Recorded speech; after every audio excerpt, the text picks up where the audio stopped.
Buenos días a todos. Yo soy Hugo Amengual, psicólogo. Les estoy hablando desde Argentina.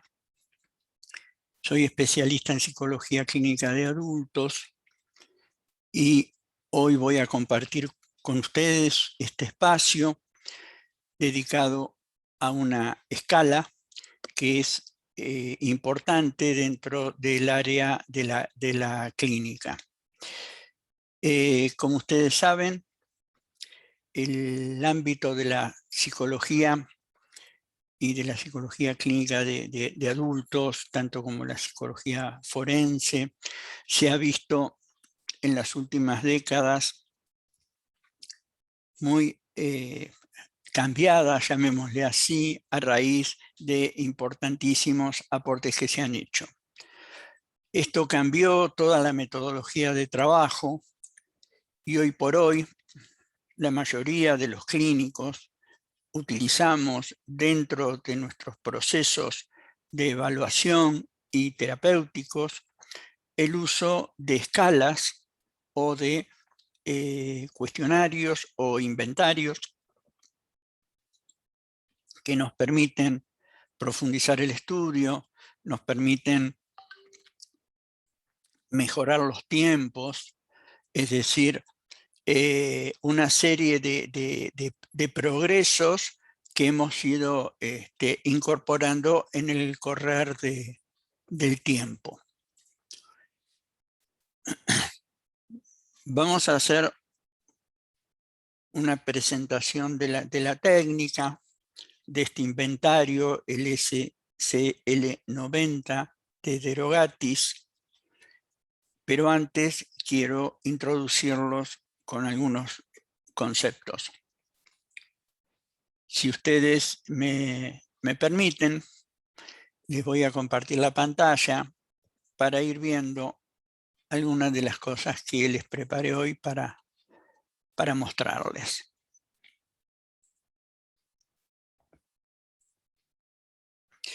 Bien. Este webinar se inscribe dentro de una serie de webinares gratuitos que venimos realizando desde hace un tiempo, desde Cambio de Hábitos, que es un centro de formación para profesionales de la salud mental. Hoy entonces vamos a comenzar con este tema y ustedes, como les decía, si me permiten, quiero comentar un poco algunas consideraciones acerca de lo que es las formas o los métodos de recogidas de la información.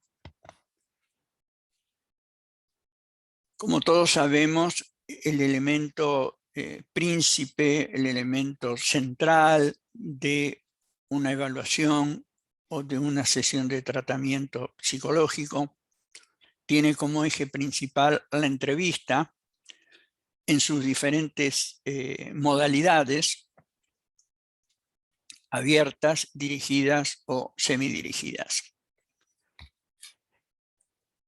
La llamamos también entrevista conductual porque hacemos hincapié en el registro de conductas, ya sea conductas explícitas, observables, o conductas implícitas, no observables, de carácter privado, como pueden ser los pensamientos o las emociones.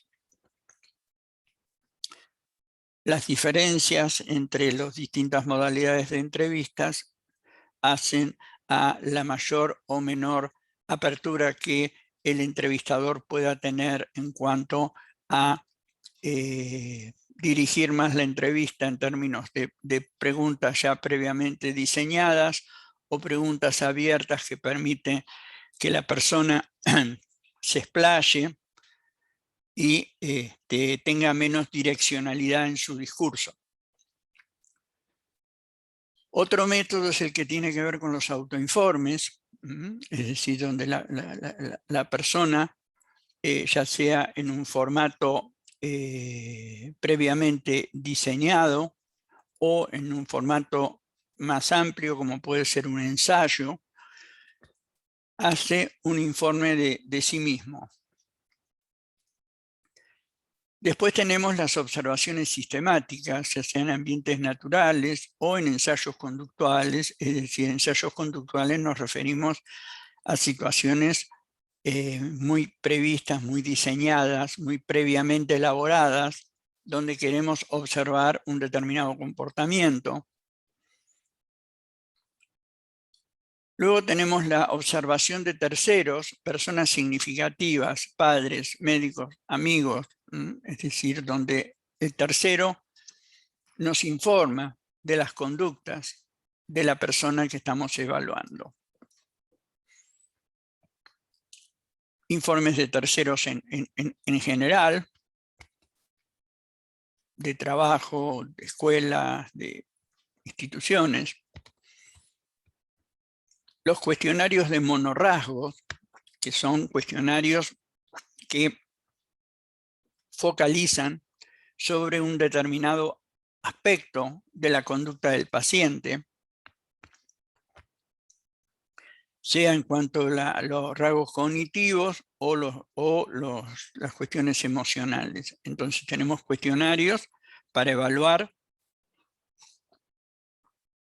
cuestiones ligadas a la ansiedad, cuestiones ligadas a la atención, cuestiones ligadas a la sociabilidad, cuestiones ligadas al enojo, cuestiones ligadas a la enorme cantidad de rasgos que conforman la personalidad humana. A eso lo llamamos cuestionarios de monorrasgos y que tienen una gran aplicación hoy en día en la clínica, ¿sí? Por otro lado, tenemos los test psicológicos, psicométricos y proyectivos, que es otra forma de recoger la información, ¿sí?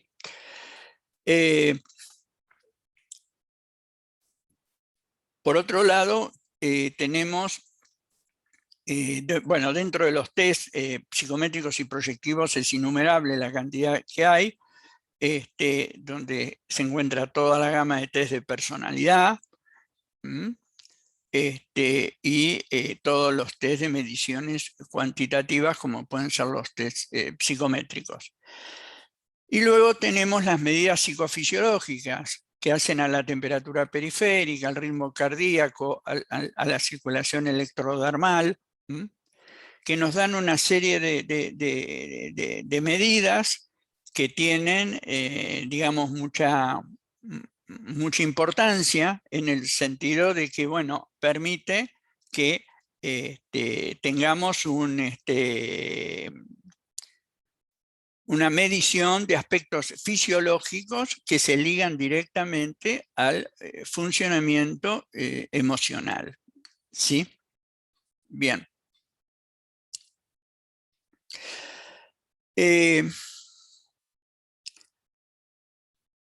Vamos entonces ahora a ver un poco las diferencias que hay respecto a ciertos instrumentos que usamos en la clínica y que tienen que ver con lo que hoy nos ocupa, que es el inventario del SCL-90 revisado, y cómo diferenciamos una escala de un cuestionario o de un inventario, ¿sí? Básicamente, la escala es un conjunto de declaraciones que miden el grado en que las personas están de acuerdo o en desacuerdo con ellas. Es decir, se refiere a una sola variable y están ordenadas por dificultad o intensidad. Es decir, van de más a menos, ¿sí? Es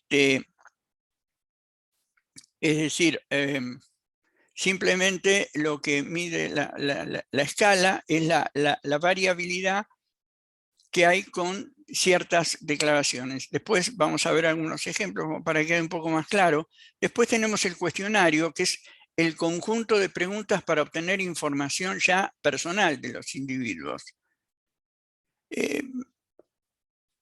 son básicamente respuestas categoriales de verdadero o falso. Y por último tenemos los inventarios, que son listas de rasgos, de preferencias, de actitudes e intereses, habilidades utilizadas para evaluar. El término inventario se usa como el equivalente de prueba muchas veces. Nosotros vamos a ver que el SSL 90 es un inventario. ¿Por qué? Porque hace precisamente preguntas acerca de una lista de rasgos, de preferencias, de actitudes, de habilidades, que sirven en el conjunto para evaluar el estado, en este caso, de este inventario que vamos a ver hoy, el estado mental de la persona, ¿sí? Entonces, hecha esta diferenciación que hay entre una escala, un cuestionario y un inventario, vamos ahora a ver ya la escala en sí misma que nos ocupa hoy. ¿Bien? El inventario de síntomas revisado SSL 90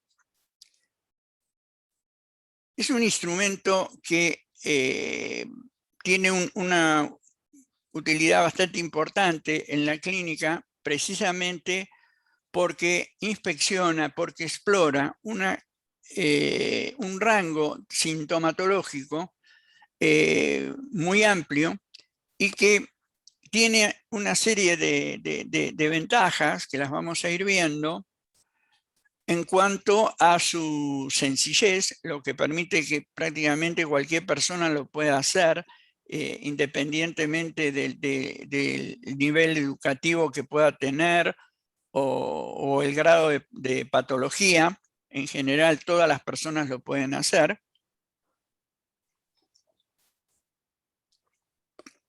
Y está sumamente difundido, por lo cual hay una gran experiencia de uso de la prueba, lo que permite o lo que ha permitido, porque ya eso se ha logrado, medir la fiabilidad y la validez de la prueba, que es muy alta. Está traducida a varios idiomas. ¿Y qué es lo que mide básicamente este inventario? Lo que mide básicamente es el grado de distrés, es decir, el grado de malestar psicológico que un sujeto está experimentando, tomando como rango los últimos 7 días transcurridos, ¿sí? Es decir, que no es una prueba de detalle quizás, pero sí es una prueba de las que llamamos de screening, de despistaje, es decir, nos permite tener una primera aproximación a la persona y poder desde ahí ver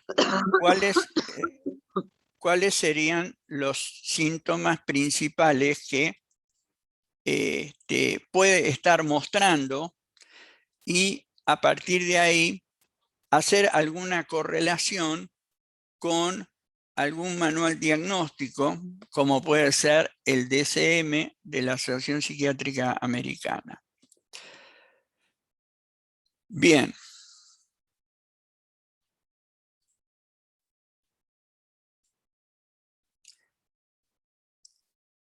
El SSL fue desarrollado por De Rogatis, que fue su autor principal, pero que colaboraron con otros autores en distintos momentos. En el momento inicial, que fue en 1973, cuando se construye por primera vez esta prueba, colaboran dos americanos, Lipman y Covey, y después de trabajar unos cuantos años en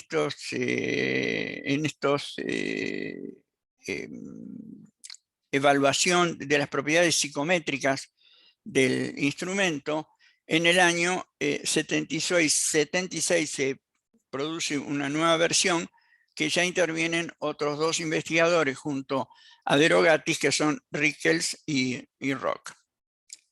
Después, en el año 83, De Rogatis hace una actualización que es la que, digamos, se va usando hasta nuestros días.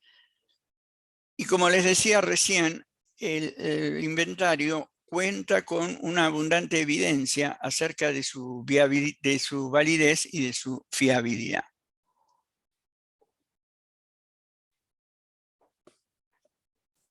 Bien.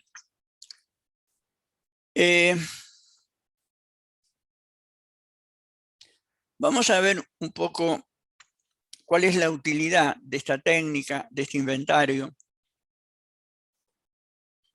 Luego nos vamos a meter, obviamente, en la administración, la interpretación, todo lo que es la parte operativa de este inventario.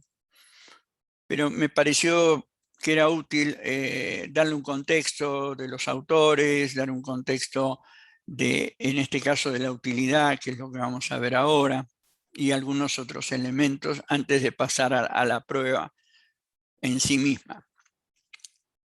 La utilidad en el contexto clínico tiene que ver con varios aspectos.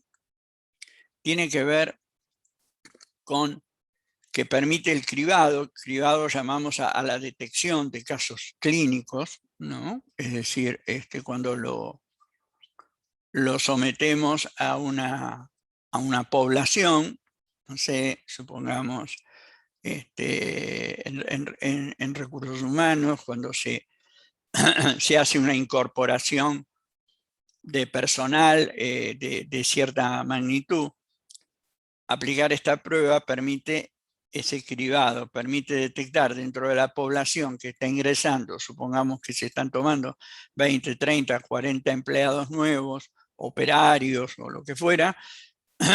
Esta técnica permite la detección, ¿sí? La detección de los probables casos clínicos. Permite también asistir en el diagnóstico según los actuales sistemas clasificatorios, como les decía recién, por ejemplo el DSM. Es decir, las categorías que evalúa el SSL 90 son coincidentes con algunas de las categorías psicopatológicas que trata este manual. También nos permite supervisar los beneficios y los efectos adversos de un tratamiento. Esto es muy importante. Cada vez más en la psicoterapia usamos métodos de evaluación para ver la marcha de la terapia, para ver los avances o los obstáculos que se están presentando en el tratamiento. Este inventario nos permite precisamente hacer una suerte de evaluación rápida del estado de situación con respecto a la evolución de la terapia del paciente. También es útil en la determinación del pronóstico. El pronóstico es algo que los clínicos en salud mental somos un poco reacios, como que no estamos muy acostumbrados a hacer un pronóstico de los pacientes. Quizás por una cuestión de que nos ceñimos mucho al presente, a lo que está transcurriendo con la persona y no lo proyectamos eso en el curso del tiempo. A veces porque tenemos instrumentos teóricos que no son muy adecuados para elaborar un pronóstico. Entonces el clínico se encuentra que no tiene herramientas suficientes para poder hacer esa tarea. Pero bueno, esto del pronóstico es algo importante y donde cada vez tendemos a pensar más en términos de pronóstico. Y por último, la utilización con fines técnicos, administrativos, discapacidad o asesoramiento forense.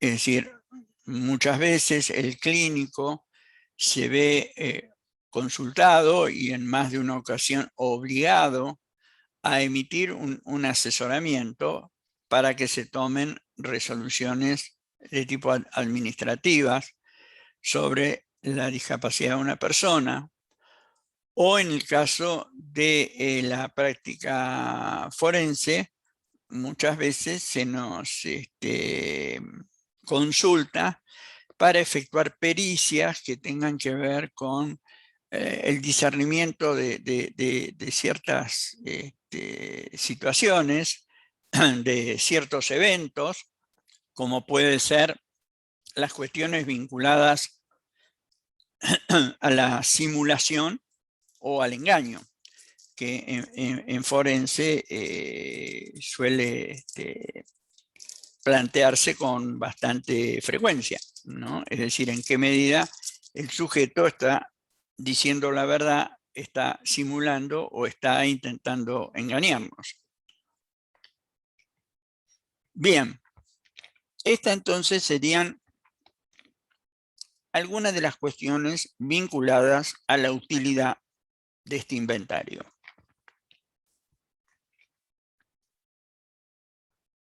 Ahora bien, ¿qué es lo que evalúa este inventario? Este inventario lo que evalúa son factores o dimensiones de síntomas, es decir, determinado conjunto de reactivos, llamamos reactivos a los ítems que explora el protocolo de administración, a las preguntas que debe contestar la persona. Esos ítems son conductas que forman lo que llamamos clusters o agrupamientos, que son los factores o dimensiones de síntomas. Los tenemos agrupados en diferentes categorías. Por ejemplo, evalúa lo que se llama somatizaciones, obsesiones y compulsiones. Como ven, al lado de cada una de estas categorías hay una sigla que es la que queda identificada en el protocolo después. A qué se refiere ciertos productos o ciertos resultados, se refieren a estas categorías que estamos hablando y que están representadas con estas abreviaturas. Entonces, somatizaciones, obsesiones y compulsiones, sensitividad interpersonal,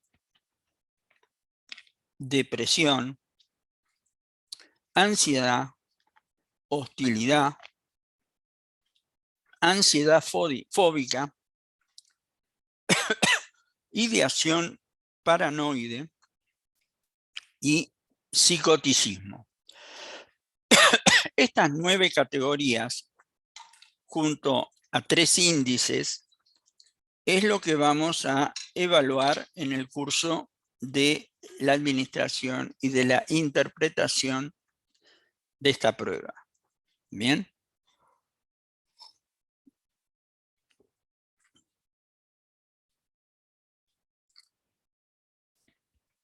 El CCL90 calcula 3 índices generales. Nos va a dar un índice de severidad global, que es el denominado ISG, que nos indica el nivel actual de malestar percibido, es decir, cuán mal se siente la persona, ¿sí? Por un lado. Por otro lado, tenemos el total de síntomas positivos, que es el TSP, que es el total de síntomas reconocidos como presentes, es decir, cuáles son del conjunto de síntomas que evalúa el inventario, qué cantidad de ellos hay presentes. Ese índice lo llamamos TSP. Y el tercer índice es el denominado índice de malestar sintomático, que evalúa el estilo de la respuesta del paciente. Entonces tenemos tres índices y tenemos 9 categorías que evalúa el inventario. El SSL-90 está compuesto por 90 reactivos, que son las 90 afirmaciones sobre las cuales tiene que responder el paciente, que están referidos a síntomas característicos de los síndromes que evalúa la prueba. Bien.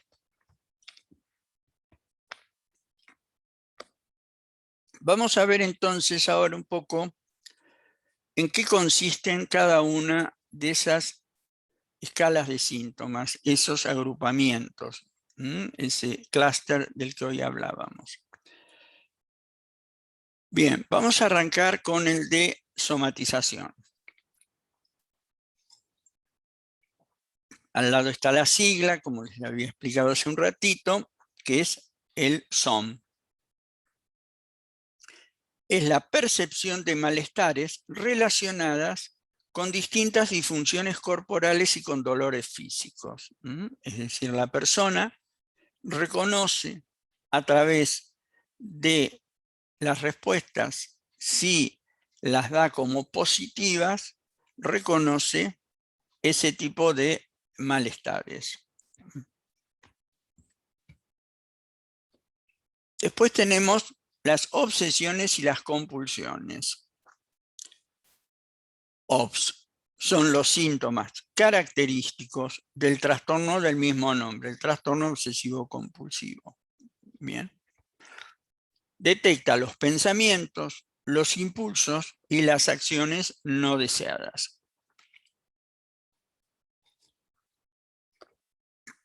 La tercera escala de síntomas de la que se ocupa el inventario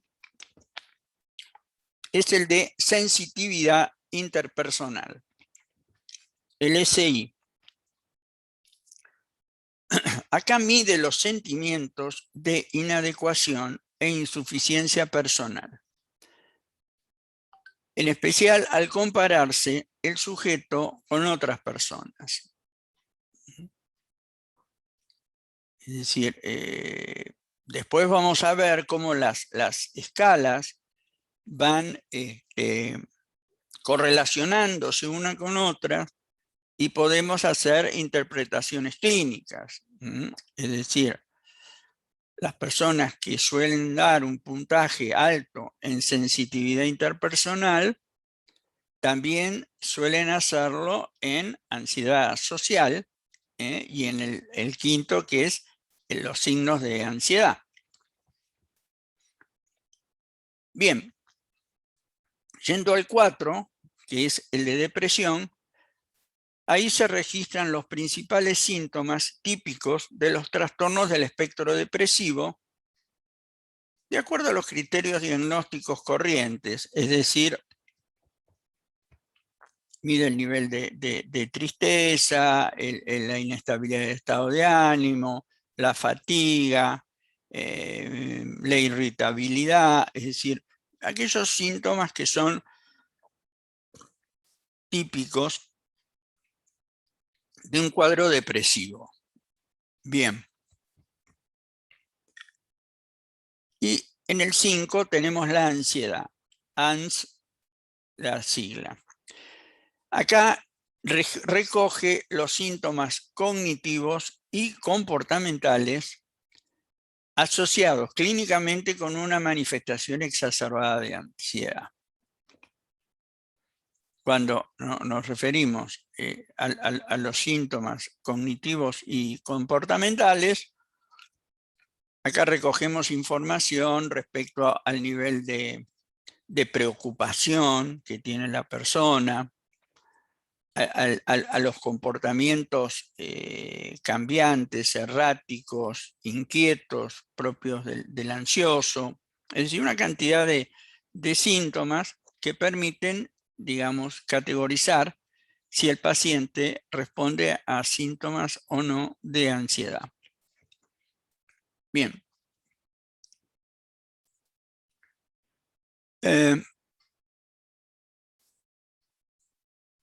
Vamos a continuar con los 4 restantes que quedarían dentro de las escalas que mide este inventario, donde tenemos la hostilidad, HOST, que son los pensamientos, sentimientos y acciones características del estado afectivo negativo, de ira, enojo, rabia, explosividad, violencia. Es decir, acá lo que tenemos es todo ese conjunto de elementos psicológicos que denotan ese estado global de hostilidad, que en realidad es un conjunto de emociones como las que va citando luego: ira, enojo, rabia, explosividad, que constituyen el rango de hostilidad que manifiesta el paciente.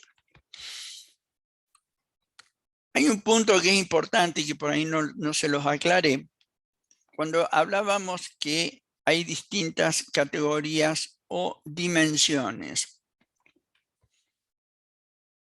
¿por qué decimos que estas son categorías, estas 9, son categorías o dimensiones? Son categorías en cuanto están definidas por un conjunto de síntomas, ¿sí? Que son todos estos que les vengo comentando. Pero también es una dimensión. ¿Por qué? Porque ninguno de estos agrupamientos se los puede medir en términos de presencia o ausencia. Todas las personas van a responder con algún grado de positividad a estas categorías. Por eso hablamos de una dimensión. Puede haber personas que tengan un nivel de hostilidad muy bajo, o que tengan un nivel de hostilidad muy alto, o un nivel término medio. Lo mismo para cualquier otra categoría, la ansiedad. No hay nadie que no tenga ansiedad. Entonces, por eso hablamos en términos de dimensiones, ¿sí? Bueno, veamos la categoría 7, que habla de la ansiedad fóbica. El FOB, que es la respuesta de miedo desproporcionada, lo que ocasiona conductas de evitación. Como ustedes saben, siempre la ansiedad extrema, la ansiedad fóbica, genera una conducta evitativa. Es decir, la persona trata de no encontrarse con eso que teme, para lo cual evita de distintas maneras. A veces puede evitar conductualmente, no haciendo ciertas cosas. No sé, por ahí si una persona tiene mucho temor a salir a comer fuera de su casa, a un restaurante, ¿qué va a hacer? Va a evitar ir a los restaurantes. Va a tener una conducta de evitación. También puede ser que otra persona con una ansiedad ante determinado tipo de situación o de idea trate de distraerse. La gente a veces, cuando quiere ayudar a alguien que tiene una ansiedad de este carácter, una ansiedad fóbica, le dice: no pienses en eso, pensá en otra cosa. le sugiere una técnica de distracción. La técnica de distracción es una técnica evitativa. A veces detrás de esa buena intención que tiene la persona que da ese consejo, lo está conduciendo al sufriente a una ansiedad fóbica mayor, porque la evitación lo que hace es aumentar la ansiedad, no disminuirla. Tiene el efecto de disminuir la ansiedad en lo inmediato. Es decir, si yo estoy muy ansioso, muy angustiado porque tengo que ir a comer afuera a un restaurante porque acordé con algunos amigos que iba a hacer eso, si yo decido no ir al restaurante, lo que va a suceder es que yo inmediatamente me voy a tranquilizar. Esa evitación me generó precisamente una tranquilidad, pero es sumamente temporal. Es decir, esa tranquilidad me va a durar hasta que yo tenga que confrontarme nuevamente con la situación que me provoca miedo, y en ese caso, en esa ocasión, el miedo va a ser mayor a cuando evité ir. Por eso a veces se dan consejos que, lejos de ayudar, aumentan los problemas de las personas. 8, tenemos la ideación paranoide. El par. Son las distorsiones cognitivas típicas del comportamiento paranoide, concebido como un trastorno del pensamiento.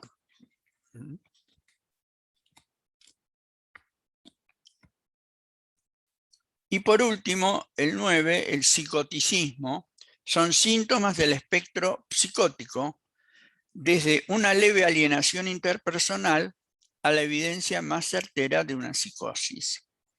¿Sí?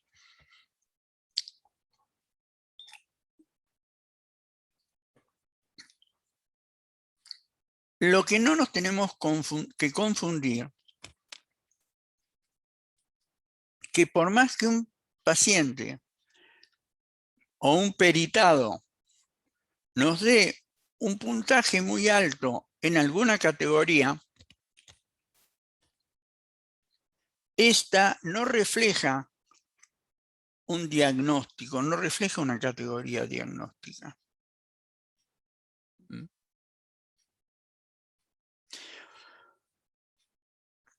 Supongamos que un paciente a mí me muestra un alto nivel de hostilidad.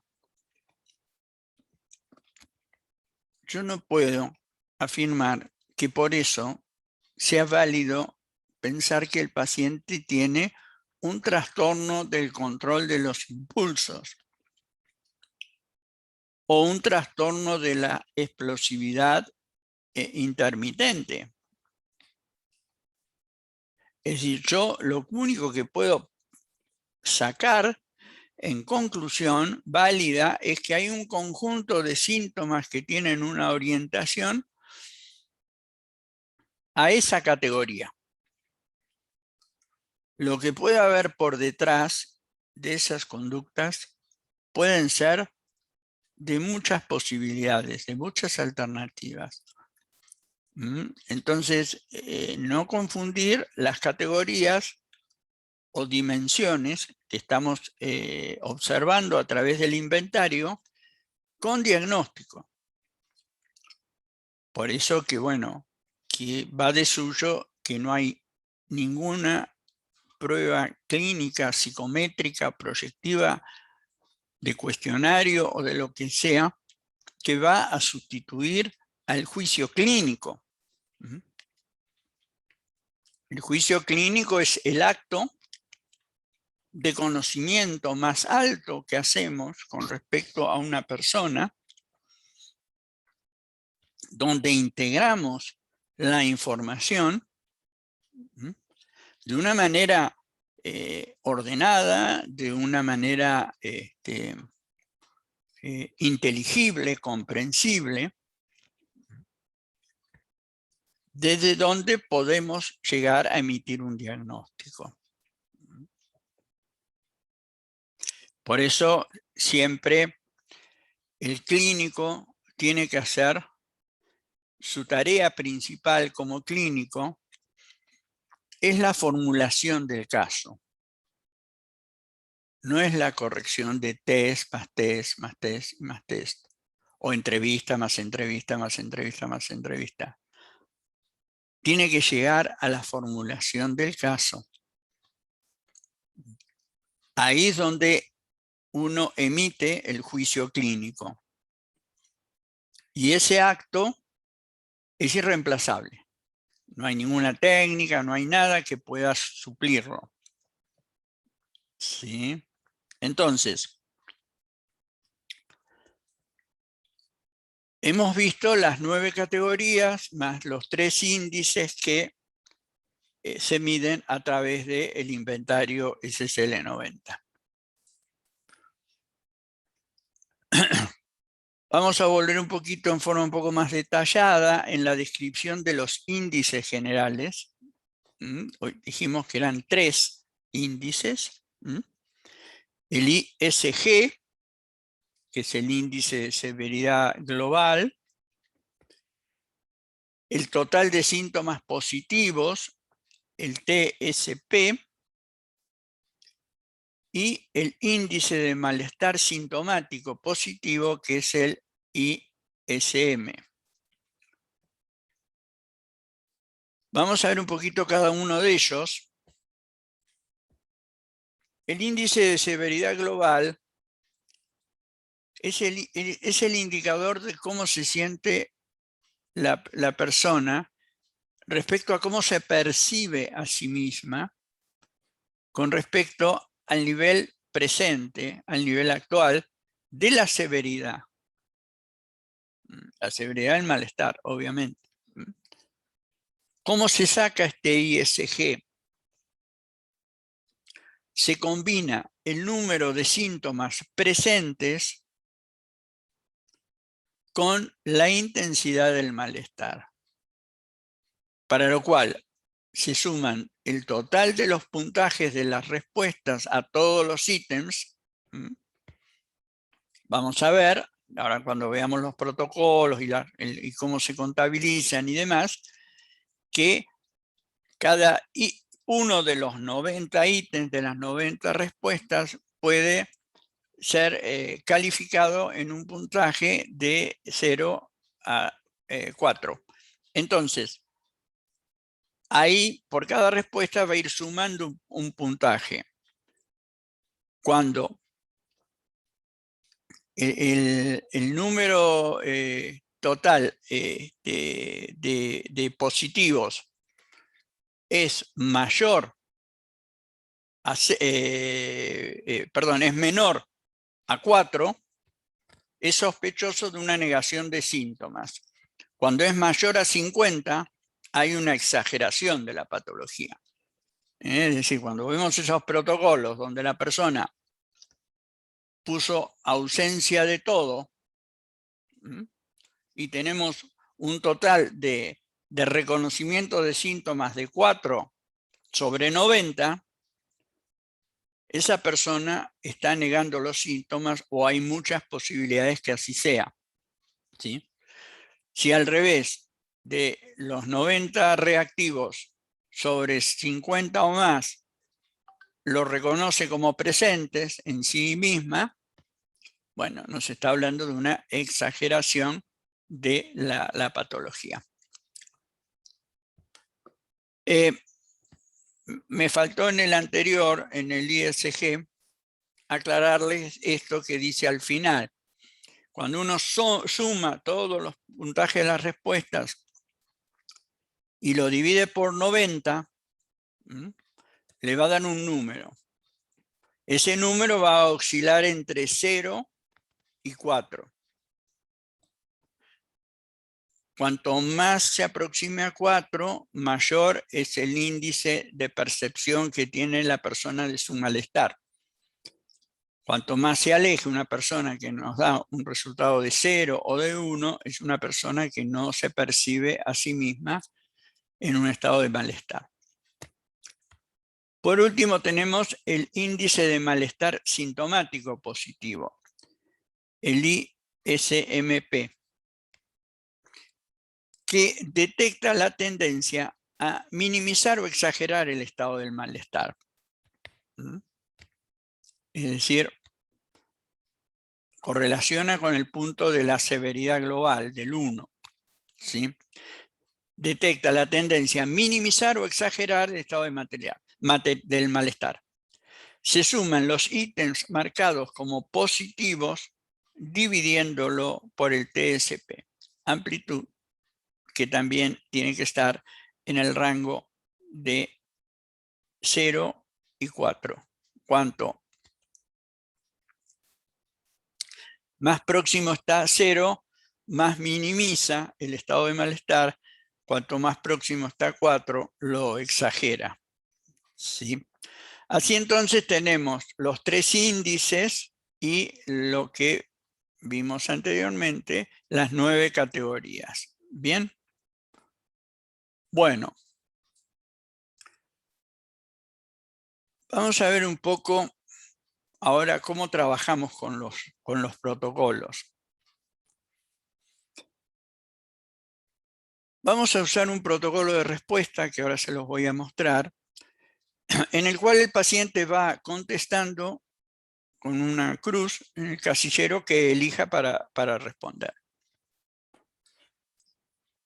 Una vez que respondió las 90 preguntas, vamos a pasar sus respuestas a un protocolo de corrección. Que esto conviene hacerlo en forma informatizada porque es más sencillo. Se puede hacer, por supuesto, en lápiz papel, pero tenemos el problema que después tenemos que pasar las respuestas al protocolo de corrección. Es más trabajoso y es más fácil hacerlo con copiado y pegado. Es decir, copiamos en la computadora, copiamos las respuestas que nos dio en el protocolo y las pegamos en el protocolo de corrección.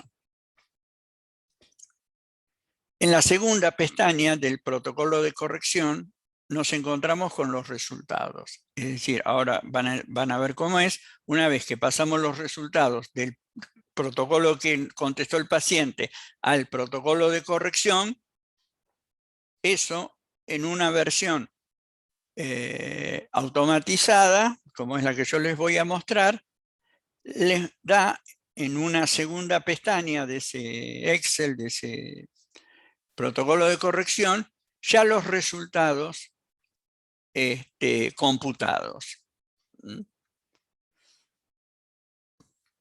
Tenemos una tabla de normalización de los puntajes T. Generalmente todo puntaje percentilar por encima de 63 se considera de valor clínico, es decir, de valor sintomático. Y bueno, y por último, procedemos a la interpretación de los mismos. Bien. Si ustedes me permiten ahora, entonces vamos a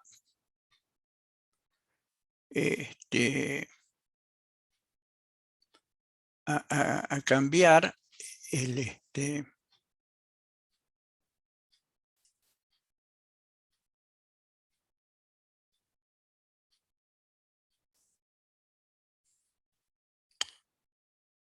a ver. Un segundito que se me...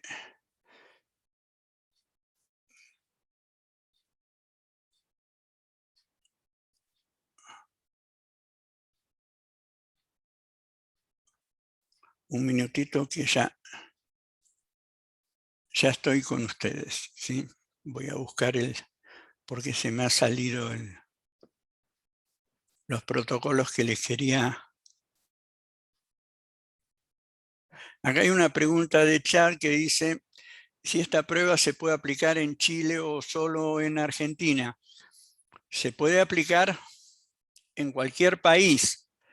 como toda prueba, tiene su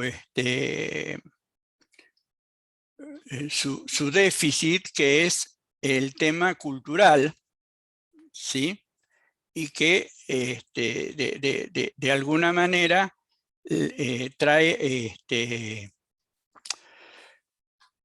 digamos, las limitaciones de lo cultural, por lo cual siempre es conveniente tener una,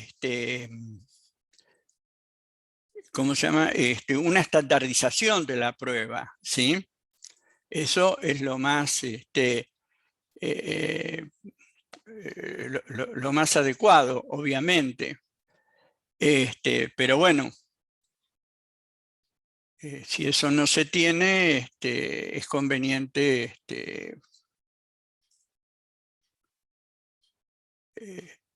no dejar de administrarlo, pero sí hacerlo con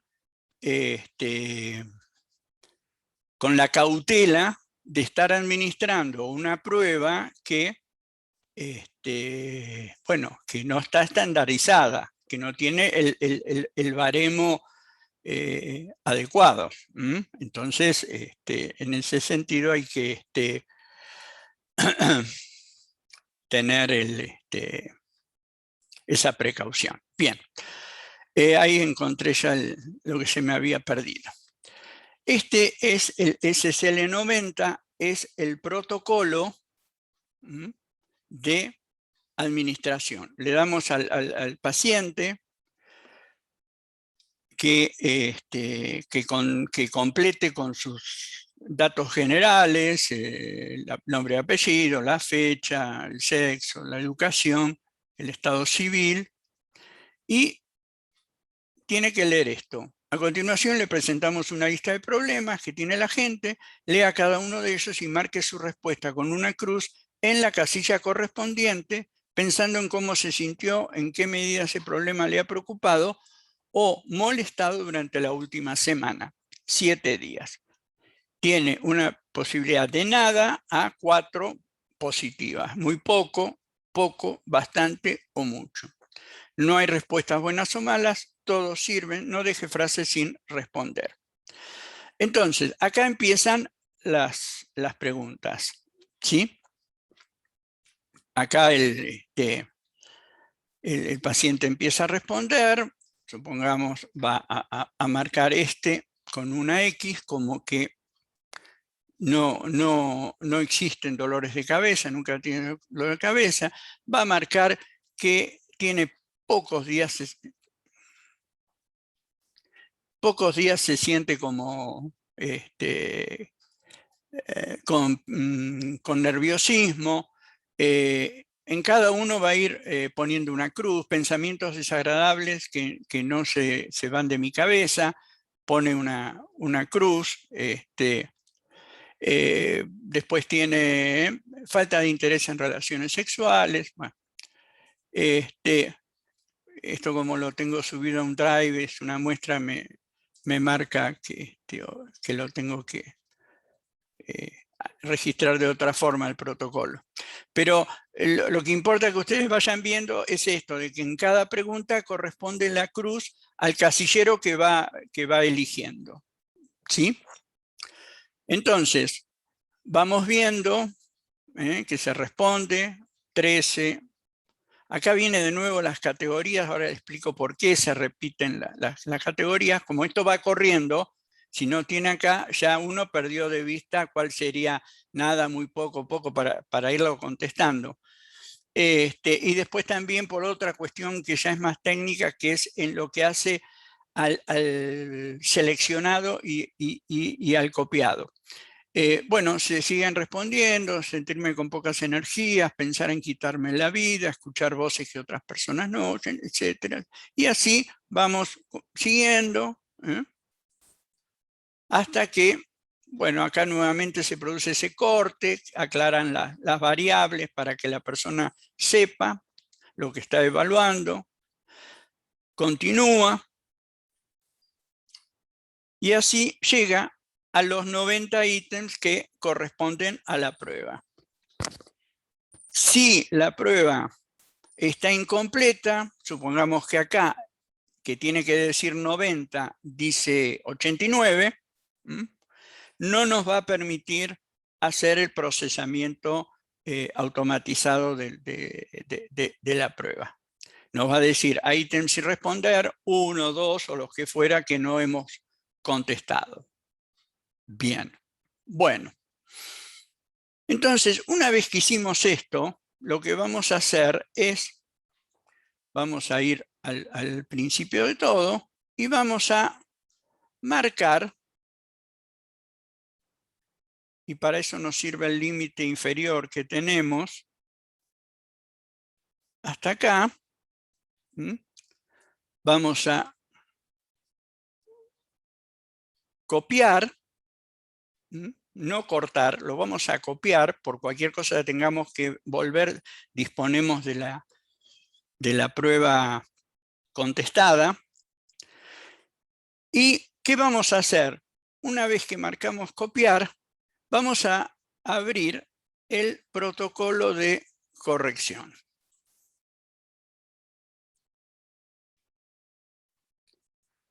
Acá que tenemos ya pegado, esto lo dejé preparado para tener más rapidez, digamos, en la clase y no tener que andar contestando. Además, para hacer más o menos un test con cierto grado de razonabilidad, digamos, en los resultados, lo preparé de antemano. Entonces, pero es esto que copiábamos, lo pegamos acá, hemos hecho el trabajo con todos. Acá donde está la barrita es donde aparecía nuevamente el nunca, poco, muy poco, a veces, casi siempre. Bueno, por eso lo usamos como marcador, para poder ir pegando en 3 sectores las 90 respuestas. Y una vez que hicimos todo, que pegamos todas las respuestas, ¿qué vemos acá? Que nos dice de un total, usted respondió 90. Quiere decir que el protocolo es válido, están hechas todas las respuestas. Ahí entonces es, como les explicaba hoy, hace un rato, vamos a lo que es el cálculo de puntuaciones. Segunda pestaña inferior. Y acá tenemos ya la corrección hecha. ¿Sí? Entonces, vamos a tener, por un lado, las categorías. Fíjense que vamos a tener todas las categorías: somatización, obsesiones y compulsiones. Vamos a tener sensitividad interpersonal, todas las categorías que hoy estuvimos charlando que componían este inventario. Y sobre el final vamos a tener los 3 índices el de severidad global, el de síntomas positivos y el del malestar sintomático positivo.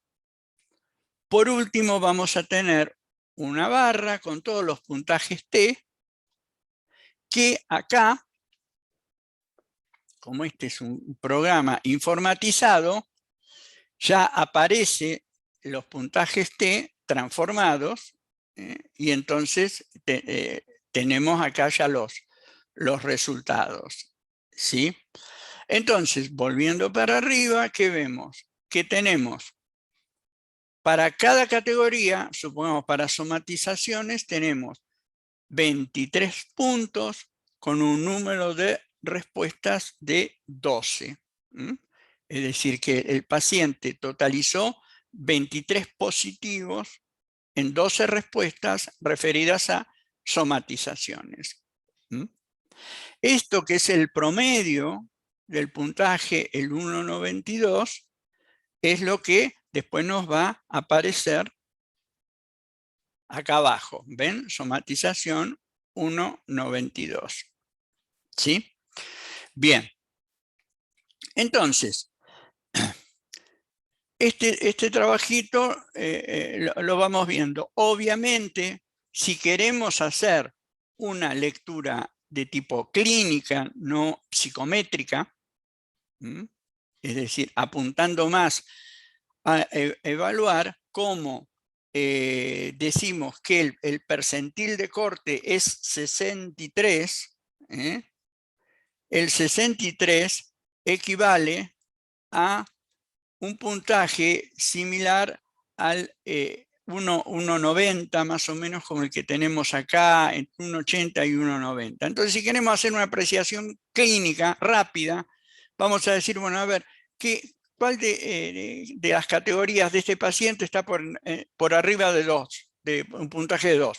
Tenemos acá obsesión-compulsión, 2,70, seguimos bajando, tenemos depresión casi en 2, tenemos ansiedad en 2,50, tenemos hostilidad en 2,67, todo aquello que está por encima de 2, ideación paranoide, 2,67, todos estos puntajes por arriba de 2 nos va a dar un indicador clínico.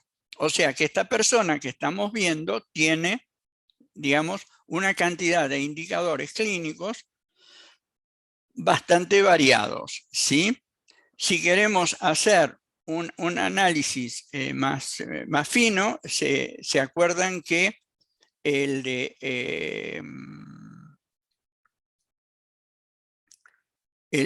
total de índices positivos por encima de 80 nos estaba hablando de un criterio de gravedad. Y fíjense que el malestar sintomático de la persona, que tanto este como el de severidad global, que transcurre en una dimensión de 0 a 4, está en un 2,10. O sea, la persona, a pesar de tener un alto índice de positividad en sus síntomas, no tiene conciencia de los síntomas, no lo vive como un malestar. ¿Sí? Ahora bien, si venimos acá y queremos hacer ya un análisis más, más preciso y más estadístico, vamos a ir a la tabla de puntajes T y vamos a comparar ahí. Acá es donde, con respecto a esta colega que hizo la pregunta si se podía aplicar en Chile o Argentina, acá es donde juega este factor que yo les decía de los baremos. Yo les voy a mostrar ahora uno de los baremos que es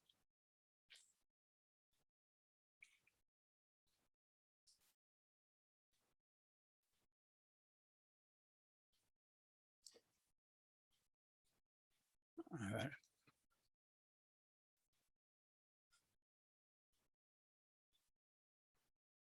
Ah, no, perdón, estoy yendo para un lugar donde no estaba eso. Esto está acá. Acá. Normalización puntajes T. Ese es el L90. Fíjense, no sé si alcanzan a divisar bien, en puntajes T, por encima de 63, en el caso femenino, como en el caso masculino, vamos a tener el aumento clínico. O sea que todos los puntajes que, como les decía hoy, están por encima de 2 puntos, fíjense donde dice percentil 65, 2 puntos, tenemos a casi todos, salvo este de sensibilidad interpersonal, que es 1,89, pero la mayoría están todos por encima de los 2 puntos. Todo percentil que esté por encima de 63 va a ser un indicador clínico, ¿sí? Entonces, jugando con los resultados que les mostraba recién, más el, ¿cómo se llama? Ay, se me fue. Jugando con los resultados de la tabla, más los resultados que ven en el protocolo, ¿sí? A ver dónde tenía el protocolo. Acá.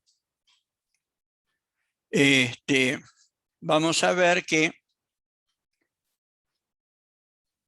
el cálculo de puntuaciones,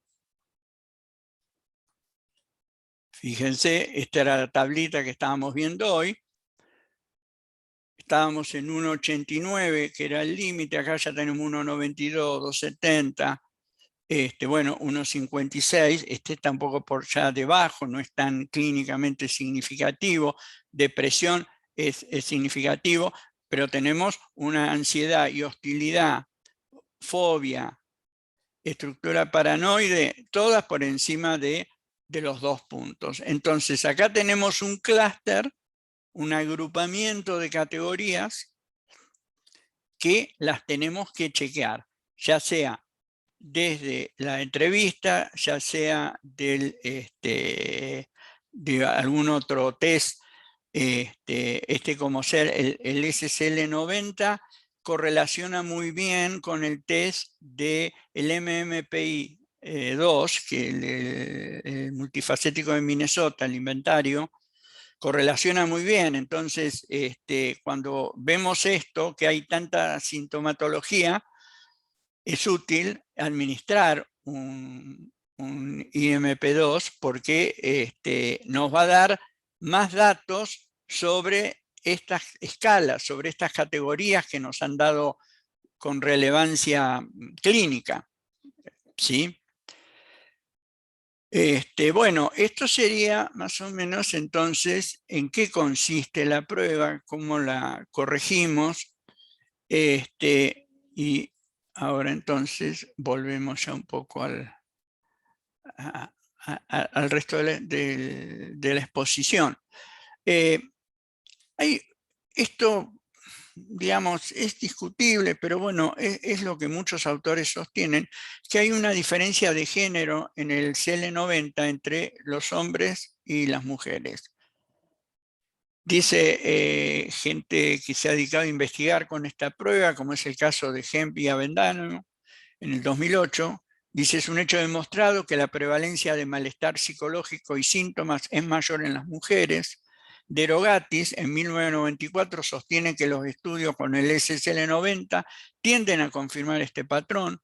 Casulo, en Argentina, en el 2004, encontró, usando la misma versión del instrumento, diferencias significativas, excepto en las de hostilidad, paranoia y psicoticismo. Es decir, en estas tres, las mujeres y los hombres no puntúan distinto, pero sí en las otras categorías que tienen que ver en gran medida con somatización, ansiedad y depresión, que si uno se guía por la clínica, bueno, puede ser cierto de que haya más síntomas en la mujer que en el hombre, pero siempre haciendo la salvedad también de los factores culturales, porque como sucede en la Argentina y en otros países, la consulta femenina es superior a la masculina, el hombre tiene una negación mayor de la sintomatología psicológica,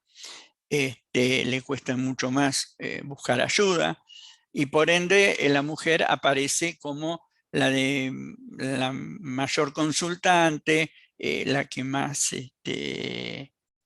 muestra, digamos, sus dificultades.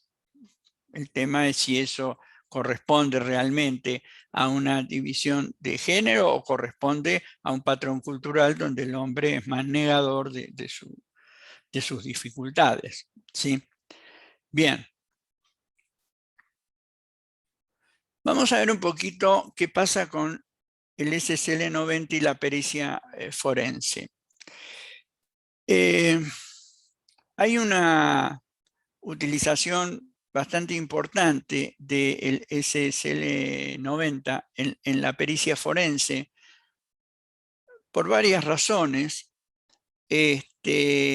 Unas son de índole clínica, ya un poco se los comenté. Es un test que correlaciona culturalmente muy bien con la diversidad, es decir, no hay factores culturales o educativos que impidan la administración. Es una prueba que tiene mucha solidez desde el punto de vista de la fiabilidad y de la validez, porque se la ha utilizado mucho. Y por otro lado, porque lo que les decía también hace un ratito, que el SCL correlaciona muy bien con el MPI-2, que es un test de personalidad que también tiene mucha evidencia clínica, mucha evidencia fáctica, y que hace que entre los dos se obtenga una data objetiva, bastante armonizada entre sí, entre los dos instrumentos. Y bueno, esos dos, junto con la entrevista clínica o clínico forense, de acuerdo al ámbito, hacen un circuito, digamos, bien integrado y que da bastante validez a las conclusiones que saque el examinador. Sea cual sea el tipo de pericia a practicarse, considerar que la sintomatología detectada o su ausencia ha sido producto de un engaño, entendido como intento deliberado de fabricar o manipular cualquier información fáctica en orden de crear una creencia que el comunicador considere falso. Es decir, el ámbito donde más se aplica en forense es en el ámbito de la búsqueda del engaño, ¿no? Es decir, el descubrimiento de la mentira. Hay otros instrumentos también que correlacionan bien con estas pruebas.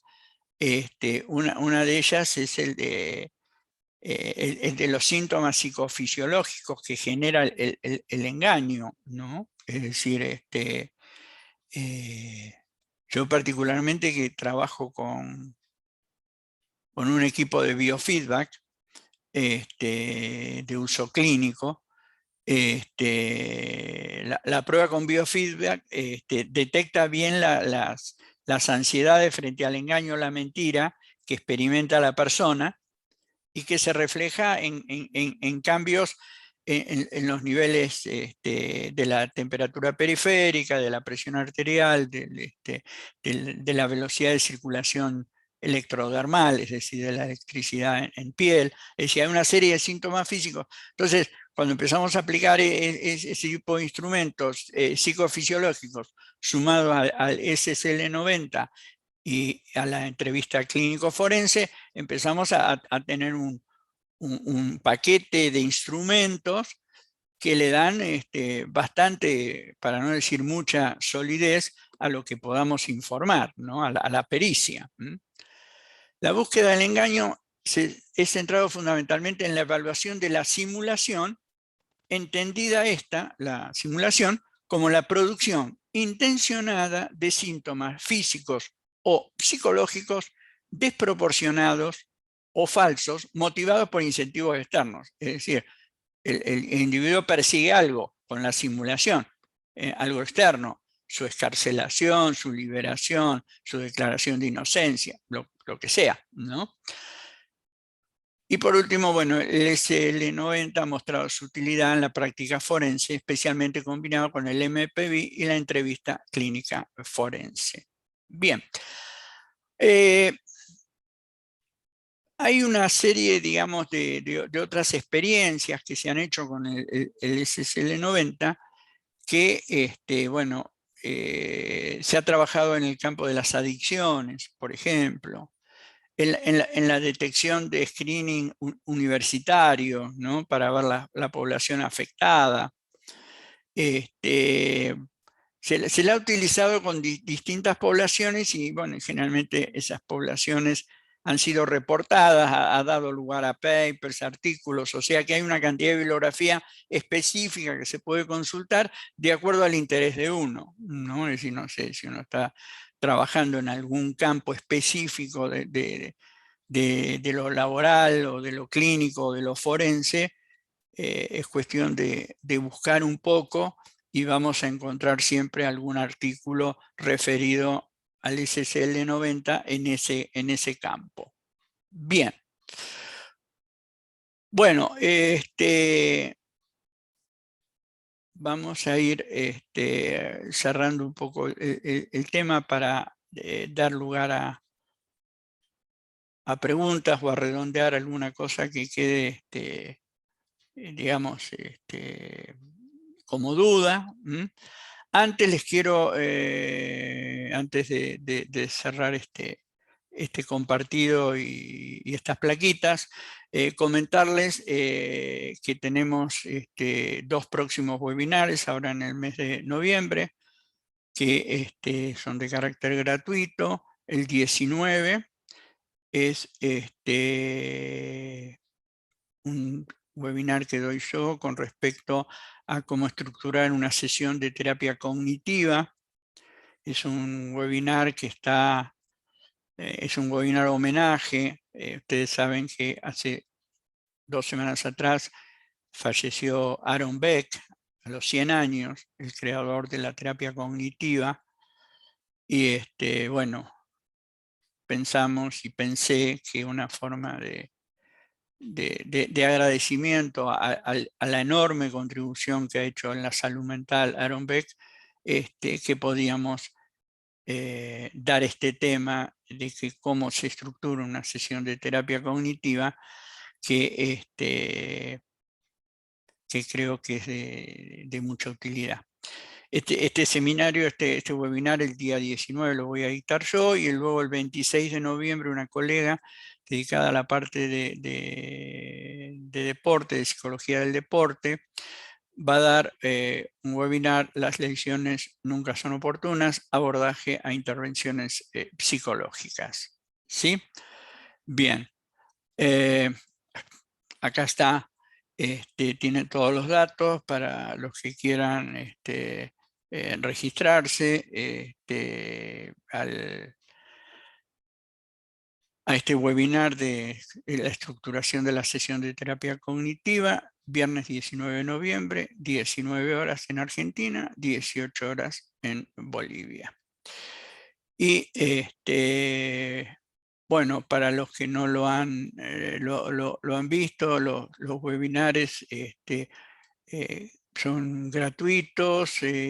Lo que se cobra es únicamente las confecciones de certificados de asistencia. Eso es lo único que tiene un arancel. Todos los webinars son grabados y pueden ser vistos en el canal de YouTube, de Cambio de Hábitos en YouTube. Este mismo va a estar subido a partir de mañana también en el canal. Yo les voy a subir en el grupo de webinar, de este webinar, les voy a subir el link de YouTube para que los que quieran ver este webinar que hemos estado haciendo hoy. Y una vez finalizado, le voy a subir alguna bibliografía de lectura del SSL 90. Se lo voy a subir al grupo de webinar. Con respecto a las certificaciones, tienen un valor de 700 pesos en el caso de ser de Argentina, y si es fuera de Argentina, en otro país, son $7 el valor del certificado. En ese caso tienen acceso a una bibliografía complementaria, más allá de la que vamos a subir ahora cuando terminemos este webinar.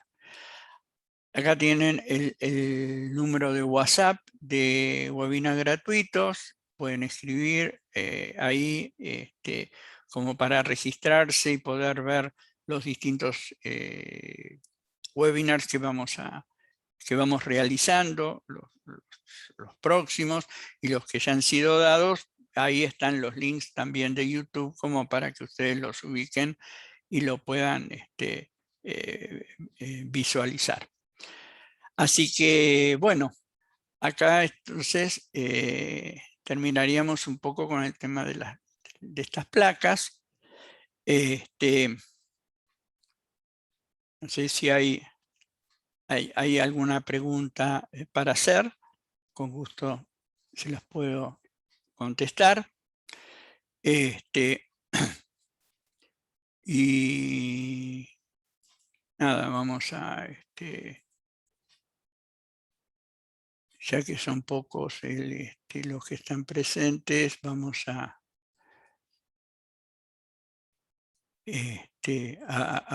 abrir el video, el micrófono para que todos los que quieran participar puedan hacerlo, digamos, ¿no?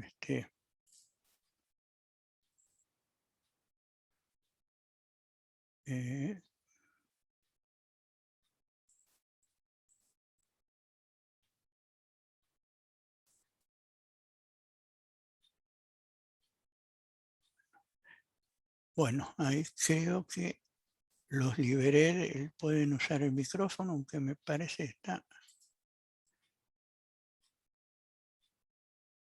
A ver.